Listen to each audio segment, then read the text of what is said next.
Hi, I'm Erin with Body of Light Studio, and today we're going to talk about our pelvic floor and more so the bones around the pelvis and a little bit about the musculature. But we've got your pelvis here, you can see on our little miniature skeleton.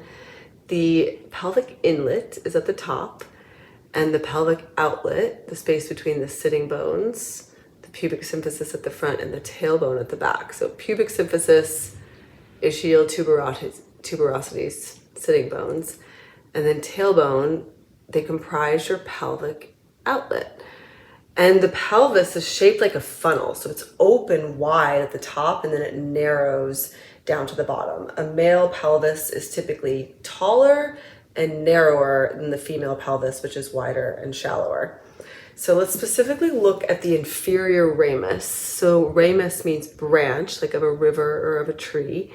And the inferior ramus, the inferior pubic ramus, is this bone that connects the pubic symphysis at the front to the sitting bone at the back. And you can see how from underneath it makes a V. It's a little hard to see on him from the top because I can't tilt him down far enough, but it makes a V.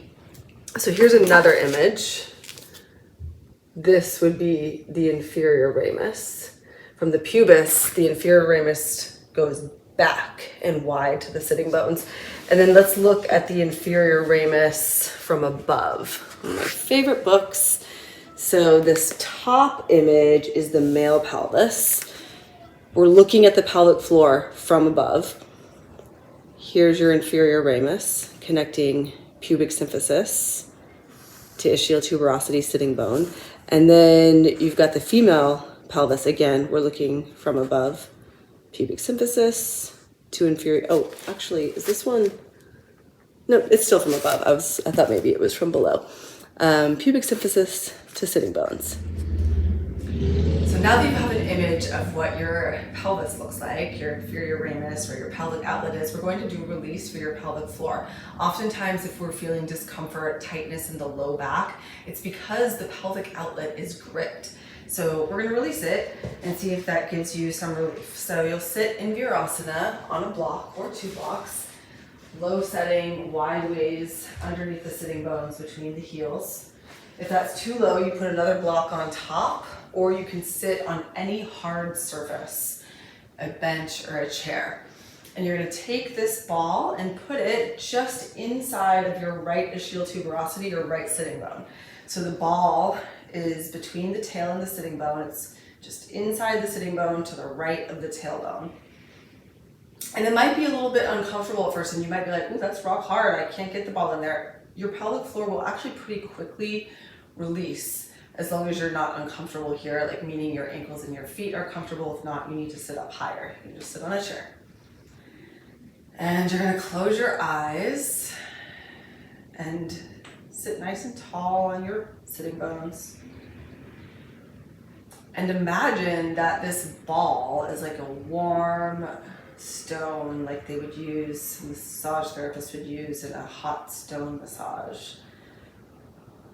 And the tissue of your pelvic floor is spreading and softening to allow the ball to deepen up into the pelvic outlet.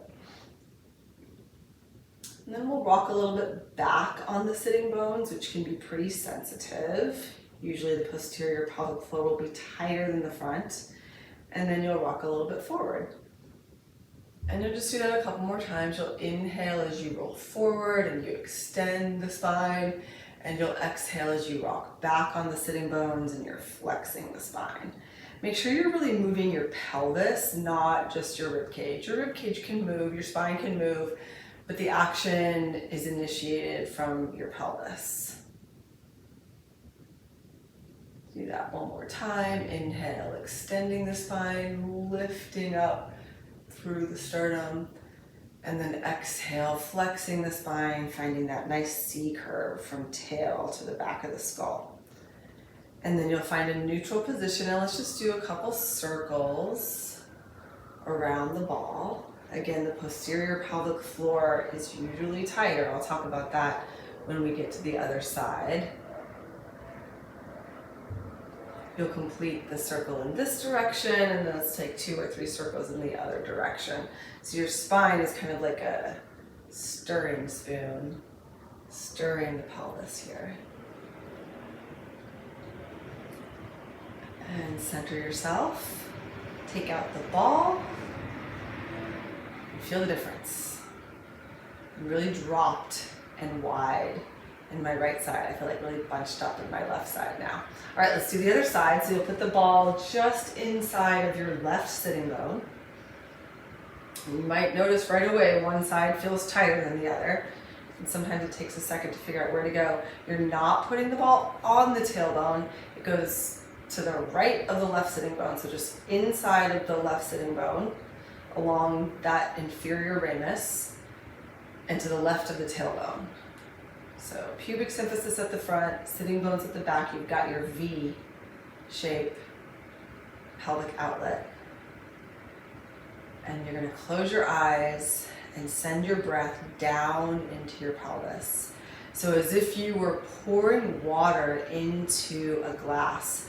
You inhale and you fill the pelvis with your breath. You might even sense the spreading of the pelvic floor musculature as it receives the breath.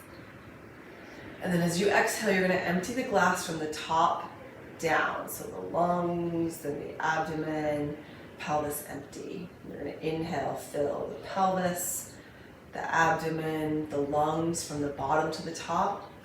And exhale, empty the lungs, abdomen, pelvis. It's not like the breath pattern that you need to have. It's just one that I find very soothing and also opening for the pelvic floor and have been practicing lately. And then you're going to inhale, rocking forward on the sitting bones. You can even imagine that inferior ramus like the rockers of a chair. And you'll exhale, rock back on your sitting bones. So just do that a couple more times. So posterior pelvic floor, as I've said several times now, is generally more held. Our anus is tonically held, means there's a constant tonic contraction in the anus. Thank goodness, otherwise we would all still be wearing diapers. The problem with that is because, well, one of the reasons this posterior pelvic floor gets tighter is because it is tonically held, and we know how to do that. If we're in, a stress situation, we just go to where we already know what to do. And so we grip it even more. And so we end up holding the musculature at the posterior pelvic floor, keeping it in a constant state of contraction. And then you're going to stir your spine. And if there's areas that feel tighter, like there's one right here, it's really along, I can feel it along the rim there, just inside the inferior ramus. And you'll go the other way. Spending time where you need it. And then you'll take that ball out and rest in your seat. Adjust your glutes back and wide. If you're in Virasana, adjust the undersides of your knees forward. Just take a moment here to close your eyes and sense the work that you just did. So you're right in the middle of your sitting bones, even on the left and right side, the front and the back. The sides of the sacrum are gliding down, and the top of the sacrum is lifting up. And then you can slide your eyes open, and let's stand up, and we're just going to do one exercise, a couple of squats. Now that we've released the musculature, we want to give some other muscles some action, some work, so that they know what to do and you don't go right back to squeezing your pelvic floor. So let's stand up and we'll do some squats. So we'll be standing for a moment with our feet parallel to one another, wider than your hip sockets. So my hip sockets are about here, outer hips here, feet a little bit wider than your outer hips. And spread your toes well, feel your feet on the ground.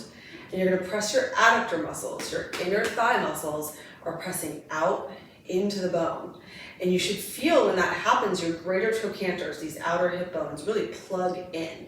Your feet are pressing out, the adductor muscles are pressing out, your inner thigh muscles, and that reinforces the outer hip stability or the pelvic stability by plugging your outer hips in.